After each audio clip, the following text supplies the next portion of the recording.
BJP కేంద్ర కార్యాలయంలో సంబరాలు చేసుకుంటున్నారు.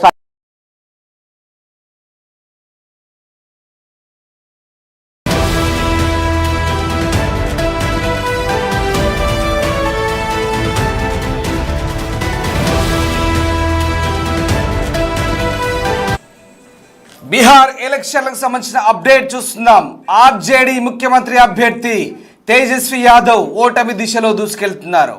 మీరు వింటుంది నిజమే. ఆర్జేడీ ప్రస్తుత నేత లాలూ ప్రసాద్ యాదవ్ కుమారుడు ముఖ్యమంత్రి అభ్యర్థి ఇండి కూటమి సీఎం ఫిగర్ తేజస్వి యాదవ్ రాఘోపూర్లో ఓటమి దిశగా పయనిస్తున్నాడు. ప్రస్తుతం అతను 3000 లోటులో ఉన్నాడంటే అతని ప్రత్యర్థి 3000 ఆధిక్యంలో కొనసాగుతున్నాడు. ఈయన 3000 పైచులకు ఓట్ల దిగువన కొనసాగుతున్న పరిస్థితి కనబడుతోంది. వెనుకంజలో ఉన్నారు. దీంతో తేజస్వి యాదవ్ ఇంకా కొన్ని రౌండ్లు మిగిలి ఉన్నాయి. ఏదైనా అద్భుతం జరిగితే తప్ప తేజస్వి యాదవ్ గెలిచే పరిస్థితి లేదు. తేజస్వి యాదవ్ ముఖ్యమంత్రి అభ్యర్థిగా ప్రస్తుత ఆర్జేడీ కూటమిని ఆయన ప్రొజెక్ట్ చేసింది. కానీ ఒక ముఖ్యమంత్రి అభ్యర్థిగా ప్రకటించిన వ్యక్తి ఏకంగా ఓటమి దిశగా పయనిస్తుండడం ఒక్కసారిగా బీహార్ రాజకీయాల్లో మహాగఠబంధన్కు ఆ కూటమికి ఎంతటి భారీ ఎదురు దెబ్బ తగిలిందో మనకు అర్థమవుతుంది. ఒక్కసారిగా ఆ కూటమిలో ఎలాంటి పరిస్థితులు ఉన్నాయో అర్థమవుతుంది. ఈ కూటమి ముఖ్యమంత్రి అభ్యర్థి ఆర్జేడీ నేత తేజస్వి యాదవ్ వెనుకంజ వేస్తున్నారు. 10 రౌండ్లు పూర్తయ్యేసరికి దాదాపు 3230 ఓట్ల తేడాతో రెండో స్థానంలో తేజస్వి యాదవ్ కొనసాగుతున్నాడు. ఇక్కడ ప్రస్తుతం బీజేపీ అభ్యర్థి సతీష్ కుమార్ స్పష్టమైన ఆధిక్యాన్ని కనబరుస్తున్నాడు. రాఘోపూర్లో 3000కు పైగా ఓట్ల వెనుకంజలో తేజస్వి యాదవ్ కొనసాగుతున్నారు. మనం అప్డేట్ చూస్తున్నాం. 4100 రాఘోపూర్లో తేజస్వి యాదవ్పై బీజేపీ ఆధిక్యం. ఇది 4100. బీహార్లో తేజస్వి యాదవ్ మహాగఠబంధన్ ముఖ్యమంత్రి అభ్యర్థి, మహాగఠబంధన్ సీఎం ఫిగర్ తేజస్వి యాదవ్ ఓడిపోబోతున్నాడా అంటే అవునని అనిపిస్తుంది. 4100 వెనుకంజలో ప్రస్తుతం తేజస్వి యాదవ్ కొనసాగుతున్నాడు. పార్టీని ముందుండి నడిపించి, కూటమికి ముందుండి నడిపించి, హెలికాప్టర్లో తిరుగుతూ టీషర్ట్లు వేసుకొని సామాన్య వ్యక్తిలా, సామాన్య యువకుడిలా కుర్తా వదిలి టీషర్ట్ వేసుకొని జిమ్మిక్కులు లాజిక్కులు చేసిన తేజస్వి యాదవ్ ఏమవుతున్నాడు? తేజస్వి యాదవ్ ఓడిపోబోతున్నాడా? దారుణ ఓటమిని మూటగట్టుకోబోతున్నాడా? స్వయంగా తానే పరాజితుడు కాబోతున్నాడా అంటే అవునని అనిపిస్తోంది. ఇక బీహార్ చరిత్రలో ఎన్నడూ కని విని ఎరగని రీతిలో ఎన్డీఏ కూటమి 200 స్థానాల వైపు దూసుకెళ్తుంది. 200 స్థానాల ఆధిక్యం కనబరుస్తుంది. చాలా స్పష్టమైన మెజార్టీ దిశగా బీజేపీ దూసుకెళ్ళింది. గెలుపుకు ప్రభుత్వ ఏర్పాటు కావాల్సిన 122 మ్యాజిక్ ఫిగర్ను ఎప్పుడో దాటేసింది. 122 మ్యాజిక్ ఫిగర్ దాటేసి కూడా దాదాపు 80 స్థానాలు ముందుకు వెళ్ళిపోయింది. ఒక్కసారి చూడండి, అసలు బహుశా ఎవరు ఊహించుండరేమో. కనీసం ఎగ్జిట్ పోల్ సర్వే సంస్థలు కూడా ఊహించుండవు ఇంత భారీ మెజార్టీ బీజేపీ కూటమికి వస్తుందని. ఇది నిజమే. ఎందుకంటే మొన్న పోలింగ్ తర్వాత రోజు సాయంత్రం 6:30కి జాతీయ సర్వే సంస్థలు, జాతీయ మీడియా ఛానళ్ళన్నీ కూడా ఎన్డీఏ కూటమికి 130 నుంచి 150 లేదా 160 వరకు వస్తాయనుకున్నారు. కానీ ఇంత భారీ స్థాయిలో ఒక్కసారిగా ఈ మెజార్టీ ఏకంగా 200.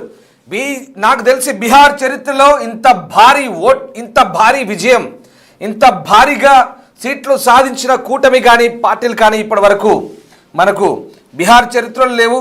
చాలా ముందుకు దూసుకెళ్తున్నాయి. ఏకంగా బీజేపీ అలాగే జేడీయూ పోటాపోటీగా నువ్వా నేనా అన్నట్టుగా ఉంది. ఇక బీహార్ చరిత్రలో సింగిల్ లార్జెస్ట్ పార్టీగా మరోసారి బీజేపీ అవతరించింది. బీజేపీ జేడీయూ పోటాపోటీగా ప్రస్తుతం కొనసాగుతున్న పరిస్థితి. ఇక ప్రస్తుతానికి జేడీయూ ప్రస్తుతం నితీష్ కుమార్ను ముఖ్యమంత్రి అభ్యర్థిగా ముందంజలో ఉన్నప్పటికీ కూడా మరి బీజేపీ సింగిల్ లార్జెస్ట్ పార్టీ ఎలాంటి పరిణామాలు చోటు చేసుకోబోతాయని మాత్రం ఆసక్తికరంగా.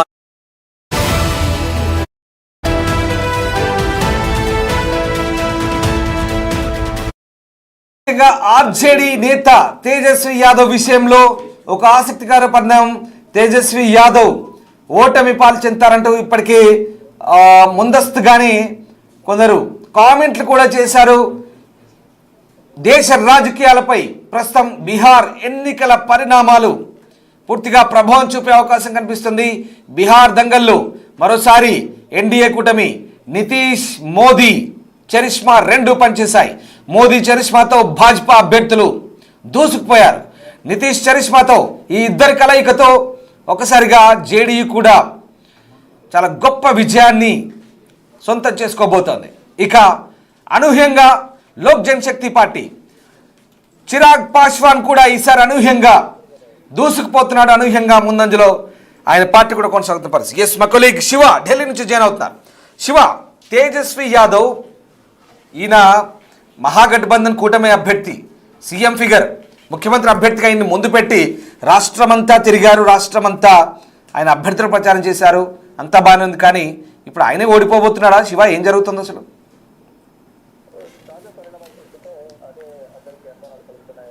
బీహార్లో ఓటమి దిశగా తేజస్వి యాదవ్ వెళ్తున్నారు.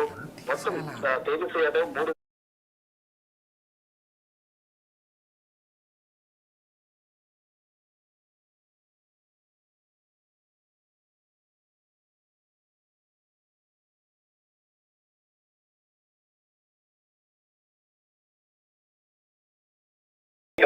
నితీష్ కుమార్ పార్టీ 83, ఎల్ఎన్జేపీ చిరాగ్ పాస్వాన్ పార్టీ 21 వారి కూటమి మద్దతుదారులు మరో 9 స్థానాలు సాధించారు. మొత్తం కలిపి 202 స్థానాల్లో ఆధిక్యంలో, భారీ ఆధిక్యంలో. బీహార్ చరిత్రలో మీరన్నట్టుగా బీహార్ లో ఇటువంటి ఫలితాలు ఎప్పుడూ రాలేదు. కానీ ఒక నాలుగు ఉండేది, భౌతిక తత్వంలో పెరిగితే కనుక అధికార మార్పిడి జరుగుతుందని. కానీ ఇక్కడ అధికార మార్పిడి జరగకపోగా అధికార పార్టీకి భారీ ఆధిక్యం అనేది ఇక్కడ కనిపిస్తోంది. 202 స్థానాలు. ఇటు ఆర్జేడీ 27 స్థానాలు, కాంగ్రెస్ 5 స్థానాలకు పరిమితమైంది. కూటమికి సంబంధించి మరో పార్టీలు, ఇతర పార్టీలు 3 స్థానాలు. మొత్తం కలిపి కూడా 5 స్థానాలు కూడా లేవు. ఏ ఒక్క పార్టీకి అతను ప్రతిపక్ష పార్టీ హోదా వస్తుందా లేదా దాంట్లో కూడా ఇంకా ఫుల్ క్లారిటీ అయితే ఇంకా కనిపించలేదు. కొన్ని చోట్ల ఎడ్జెస్ ఉన్నాయి.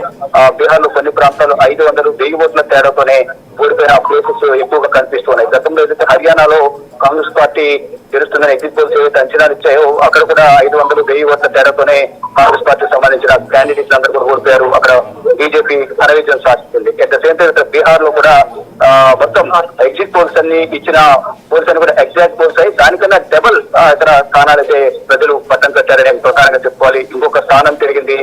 బీజేపీ 90 స్థానాల్లో ఆధిక్యం సాధిస్తుంటే జేడీయూ 82, ఎల్ఎన్జీపీ 21, వారి కూటమికి సంబంధించిన ఇతర పార్టీలు 9 స్థానాలు. మొత్తం 202 స్థానాలు భారీ ఆధిక్యంలో ఎన్డీఏ కూటమి కొనసాగుతుంటే భారీ ఓటమి దిశగా మహాగఠబంధన్ పడిపోయింది. తేజస్వి యాదవ్, ముఖ్యమంత్రి అభ్యర్థి తేజస్వి యాదవ్ కూడా ఓటమి సవిచూస్తారా అనే కోణంలో కూడా కొన్ని ఊహాగానాలు జరగవచ్చు. ఇప్పటి వరకు అందుతున్న సమాచారం ప్రకారం 3230 పైన ఓట్లతో వెనుకంజలో తేజస్వి యాదవ్ ఉన్నారు.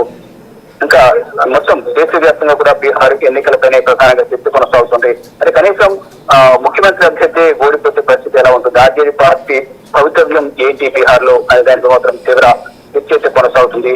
అని మొత్తంగా చూసుకుంటే బీహార్ లో మళ్ళా అంకెలు వేగంగా మారిపోతున్నాయి. బీహార్ లో 203 స్థానాల ఆధిక్యంలో కనిపిస్తుంది. శివ ఒక్కసారి నిజంగా ఈ ఫిగర్స్ నేను మీకు అప్డేట్ చేస్తాను. ఎన్డీఏ 203 స్థానాలు పెరిగాయి. మహాగఠబంధన్ 34 దిగజారింది, ఇతరులు 6. సో ఏంటి నిజంగా ఈ మహాగఠబంధన్ అనేది ప్రతిపక్ష స్థానమైనా దక్కించుకోబోతుందా లేదా అంటే మనకు డౌటే అనిపిస్తుంది కదా. డెఫినెట్ గా ఇప్పుడు చూస్తున్న శిక్షలు అంకెలు కనుక చూస్తే కనుక, వస్తున్న అంకెలు కానీ, ట్రెండ్స్ కానీ, తాజా రిజల్ట్స్ కానీ చూస్తే కనుక ఈ ఏ ఒక్క పార్టీకి కూడా ప్రతిపక్ష హోదా దక్కే అవకాశం అయితే కనిపించింది. కూటమి మొత్తం కూడా కలిపి 35 స్థానాలు కూడా క్రాస్ చేయలేకపోయింది. 33 స్థానాలకు పడిపోయిన పరిస్థితి కనిపిస్తుంది. ఇటు ఎన్డీఏ కూటమి మరో స్థానం పెంచుకుని 204 స్థానాలకు పోతే ఇటు మహాగఠబంధన్ మాత్రం 33 స్థానాలకే పరిమితమైంది. వాటిల్లో కూడా కొన్ని ఎడ్జెస్ కొనసాగుతున్నాయి. అంటే 500, 1000, 1500, 2000 ఓట్ల మెజార్టీతో ఇటు బీజేపీ గెలుస్తుంటే ఆ మార్జిన్ తోనే ఈ మహాగఠబంధన్ పార్టీ ఓడిపోతుంది. ఇటు కాంగ్రెస్ కూడా చాలా చోట్ల తక్కువ ఓట్లతోనే ఆ పార్టీ అభ్యర్థులందరూ కూడా ఓడిపోయారు. ఇటు ఆర్జేడీ కూడా, అంటే ముఖ్యమంత్రి అభ్యర్థి కూడా తేజస్వి యాదవ్ కూడా ఇంత దారుణంగా వెనుకంజలో ఉండడం పట్ల కూడా ఆర్జేడీ శ్రేణులో నిరుత్సాహం అనేది వారు బయటకు వచ్చి మాట్లాడే పరిస్థితి కూడా కనపడటం లేదు. ఆర్జేడీ కానీ మహాగఠబంధన్ సంబంధించిన పరిస్థితి. అంటే అంత దారుణంగా ఓటర్ తీర్పు అనేది కనిపిస్తోంది. ఎక్కడ కూడా వారు ఇచ్చిన హామీలు కానీ మేనిఫెస్టోకి సంబంధించిన హామీలు ఏమైనాయో అవి కూడా ఎక్కడ కూడా పనిచేస్తున్నట్టు కనిపించడం లేదు. కానీ ఎలక్షన్ షెడ్యూల్కి 4 నెలల ముందు నితీష్ కుమార్ మహిళల ఖాతాలో ఒక్కొక్కరి ఖాతాలో 15,000 రూపాయలు వేశారు. అలా కోటి 40,000 మందికి 10,000 రూపాయలు చొప్పున వేయడం ద్వారా 12,000 కోట్లు ఖర్చు అనేది ప్రభుత్వ ప్రచారం చేయింది. ఆ ఇంపాక్ట్ అనేది కూడా మహిళలకు ఎక్కువగా సంక్షేమ పథకాలు అందించారనేది కూడా నితీష్ కుమార్ కు ఈ స్థానాలు ఇవ్వడం ద్వారా అర్థమవుతుంది. దాంట్లో ప్రధానంగా చూసుకుంటే బీజేపీకి 92 స్థానాలు, అంటే మొత్తంగా చూసుకుంటే కనుక ఎన్డీఏ కూటమికి 204 స్థానాలు భారీ ఆధిక్యంలో ఉంటే 33 స్థానాలతో మహాగఠబంధన్ ప్రతిపక్ష హోదా కూడా దక్కుతుందా లేదా ఆర్జేడీకి. అంటే కాంగ్రెస్ 4 స్థానాలకు పరిమితమైంది, ఇతరులు 3 స్థానాలు, ఇక ఆర్జేడీ మాత్రం 26 స్థానాలకు పరిమితమైన నేపథ్యంలో అక్కడ రేషియో చూసుకున్న 243 స్థానాలకు 26 స్థానాలు, మళ్ళీ 26 స్థానాలకు పడిపోయింది. ఈ నేపథ్యంలోనే అక్కడ ఆర్జేడీకి ప్రతిపక్ష హోదా ఉంటుందా లేదా అనేది కూడా కంప్లీట్ ఫలితాలు వచ్చిన తర్వాత తెలిసే అవకాశం కనిపిస్తోంది. కానీ తేజస్వి యాదవ్ మాత్రం వెనుకంజలో ఉన్నట్టు తెలుస్తోంది. బట్ ఇక్కడ శివ అంటే ముఖ్యంగా ఏ అంశాలు ఇంతలా ప్రభావితం చేశాయి? ఇది నిజంగా ఊహించలేని, బహుశా బీజేపీ శ్రేణులు జేడీ శ్రేణులు కూడా ఊహించుండకపోవచ్చు బహుశా ఇంత భారీ విజయాన్ని మూటగట్టుకుంటామని. ఇది నిజంగా చాలా గొప్ప విజయంగా చెప్పాల్సి ఉంటుంది ఈ బీహార్ చరిత్రలోనే. ఎందుకంటే ఇప్పుడు బీహార్ ఎన్నికల ఫలితాలు కేంద్ర రాజకీయాలపై ఎలాంటి ఇంపాక్ట్ చూపుతాయంటే ఏం చెప్తాం? డెఫినెట్ గా బీహార్ లో మాత్రం అధికార పార్టీకి సంబంధించి ఎన్డీఏ కూటమికి సంబంధించిన ప్రతి ఒక్క సీనియర్ నేత కానీ ప్రధానమంత్రి స్థాయి నుంచి కేంద్ర హోంమంత్రి, బీజేపీ పాలిత రాష్ట్రాల ముఖ్యమంత్రులు అందరూ కూడా, కేంద్ర మంత్రులందరూ కూడా సుడిగాలి పర్యటన చేశారు. పార్టీ విజయం కోసం ప్రతి ఒక్కరు కూడా పనిచేశారు. ఈ పర్యటనలు, సుడిగాలి పర్యటనలు కానీ ఎన్నికల ప్రచారాలను కూడా ఈ ఎన్డీఏ కూటమికి బాగా కలిసి వచ్చాయి. ప్రధాని నరేంద్ర మోడీ ప్రచారం చేయడం కానీ, కేంద్ర హోంమంత్రి అమిత్ షా దగ్గరుండి అక్కడ మొత్తం ఇటు జేడీకి సంబంధించిన నేతలతోనూ బీజేపీ నేతలతో అందరితో కూడా కూర్చుని సమన్వయం చేసుకుని ఎక్కడొక్కడికి ఇగో ఫీలించొద్దు, పార్టీని అధికారంలోకి తీసుకురండి, పదవుల గురించి ఎవరు కూడా గొడవ పడద్దు, అధికారంలోకి వచ్చిన తర్వాత పదవులందరికీ కూడా సముచిత స్థానం కల్పిస్తామంటూ కూడా అందరితో కూర్చోబెట్టి సీట్లు రాని వారిని కూడా పుచ్చగించి వీరందరితో కూడా మాట్లాడుకుని సమన్వయం చేసుకుంటూ కూడా ఇది ఒక ఉమ్మడి విజయంగా కూడా ఎన్డీఏ కూటమి నేతలైతే చెప్పుకున్నారు. ఇక్కడ సేమ్ టైం ఇక్కడ మహాగఠబంధన్ సంబంధించి కానీ ఆర్జేడీ, కాంగ్రెస్ సంబంధించిన నేతలు, ఇతర పార్టీ నేతలందరూ కూడా ప్రచారం చేసినప్పటికీ అంత ఇంపాక్ట్ చూపించలేదు అనేది కూడా ప్రధానంగా మనకు ఇప్పుడు వస్తున్న ఫలితాలను బట్టి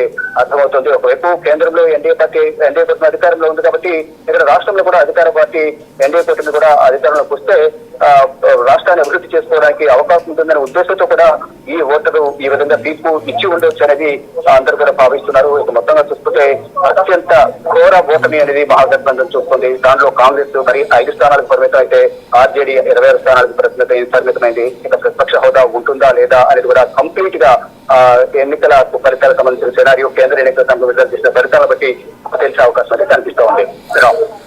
ఎస్ శివ, ఇక్కడ మొన్నటి వరకు నమో, ఇప్పుడు Nemo, Nitish Kumar and Modi Nemo, ఈ కాంబినేషన్ సూపర్ సక్సెస్ అయిందంటూ బీహార్ సంబంధించినటువంటి ఎన్నికల ఫలితాల గురించి జాతీయ వార్తా సంస్థలన్నీ కూడా ఒక్కసారిగా ఆ కాంబినేషన్ని పొగుడుతున్న పరిస్థితి కనబడుతుంది. రైట్, అంటే ఓవరాల్గా ఈ కాంబినేషన్ అంటే బీహార్లో సూపర్ సక్సెస్ ఫార్ములా అనుకోవచ్చా? బీజేపీ చెప్తున్న డబుల్ ఇంజన్ ఫార్ములా, అలాగే నితీష్తో ఉన్నటువంటి కోఆర్డినేషన్, వెరసి ఇవన్నీ కూడా గత కొద్ది రోజులుగా ఎన్నికలకు సంబంధించిన స్ట్రాటజీ, ఇదంతా కూడా అంటే ఎప్పటి నుంచో హోరాహోరీగా సాగుతుంది అనుకుంటున్న పోరంతా ఏకపక్షంగా మారిపోయిందంటే ఏమనుకోవాలి అసలు? డెఫినెట్ గా ఇద్దరు కూడా ముఖ్యంగా గతంలో నితీష్ కుమార్ పాలన, ఇప్పుడు మోదీ తోడవడంతో గతంలో దేశవ్యాప్తంగా నమో నమో అంటే నరేంద్ర మోడీ అనే నినాదానికి ఉండేది. కానీ ఇప్పుడు బీహార్ ఎన్నిక వచ్చేటప్పటికి నిమో అంటే నితీష్ మోడీ ఇద్దరు కూడా సమన్వయం చేసుకుని ఇద్దరు కూడా ఎన్నికల ప్రచారం నిర్వహించి పార్టీని, కూటమిని భారీ ఆధిక్యం తీసుకుని నడిపించారనేది కూడా దేశవ్యాప్తంగా చర్చ కొనసాగుతుంది. మరోవైపు ఇటు కూటమికి సంబంధించి ఏపీలో కూడా నాయుడు మోడీ అనే నినాదాన్ని కూడా ఏపీలో కూటమి నేతలు తీసుకుని వస్తున్నారు.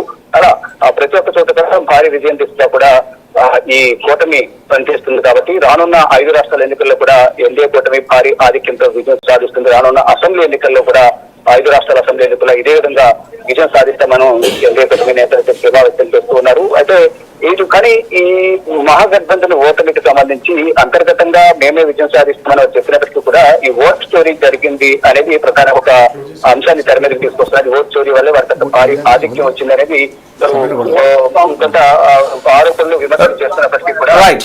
అక్కడ వారు ఓటమిని అంగీకరించలేక ఓట్ చోరీ జరిగిందంటూ కూడా మాపై లేనిపోయిన ఆరోపణలు చేస్తున్నట్టు కూడా బీజేపీ ఖండిస్తుంది. ఏదేమైనప్పటికీ కూడా ఓటర్ తీర్పు మాత్రం ఈఎంఏలో నిక్షిప్తమైన ఓట్ల లెక్కింపు తర్వాత 202 స్థానాల్లో ఆధిక్యంలో ఎన్డీఏ కూటమి అంటే 34 స్థానాలకే మహాగఠబంధన్ పరిమితమైంది. Right Shiva, thanks for the update. ఒక్కసారి తాజా అప్డేట్ అంతోంది 9,100 వెనుకంజలో ఉన్నారు. 9,100 వెనుకంజలో తేజస్వి యాదవ్ ఉన్నారు. ఒక ముఖ్యమంత్రి అభ్యర్థి రాను రాను ఓటమి దిశగా పయనిస్తున్నాడు. బీహార్ రాఘోపూర్లో ముఖ్యమంత్రి అభ్యర్థిగా చెప్పిన ఆర్జేడీ నేత తేజస్వి యాదవ్ ఓటమికి చేరువలో ఉన్నారు. 9,100 వెనుకంజలో ప్రస్తుతం రాఘోపూర్లో తన సమీప బీజేపీ అభ్యర్థిపై ఆయన కొనసాగుతున్న పరిస్థితి కనబడతా ఉంది. ఒకసారి తేజస్వి యాదవ్ ఓడిపోతారంటూ ముందస్తుగానే కొంతమంది కామెంట్ చేశారు ఢిల్లీలో, అలాగే జాతీయ వ్యాప్తంగా కూడా ఆల్రెడీ ఆయన ఓటమికి సంబంధించి కూడా కొన్ని వార్తలు కూడా వచ్చాయి. ఆల్రెడీ బీహార్లో కూడా తేజస్వి సరైన అభ్యర్థి కాదు, ముందుండి నడిపించేంత స్కిల్స్ కూడా లేవంటూ కూడా కొంతమంది కామెంట్ చేశారు. ఇప్పుడు అదే నిజమైనట్టుగా అనిపిస్తుంది. ఒకసారి తేజస్వి యాదవ్ గెలుపోవడంలో సంబంధించి కొంతమంది రియాక్ట్ అయ్యారు. ఢిల్లీ నుంచి మా ప్రతినిధి శివ ముఖాముఖి మాట్లాడతారు వాళ్ళతో. బీహార్లో ఎన్డీఏ కూటమి భారీ విజయం సాధించింది. బీజేపీ కార్యాలయం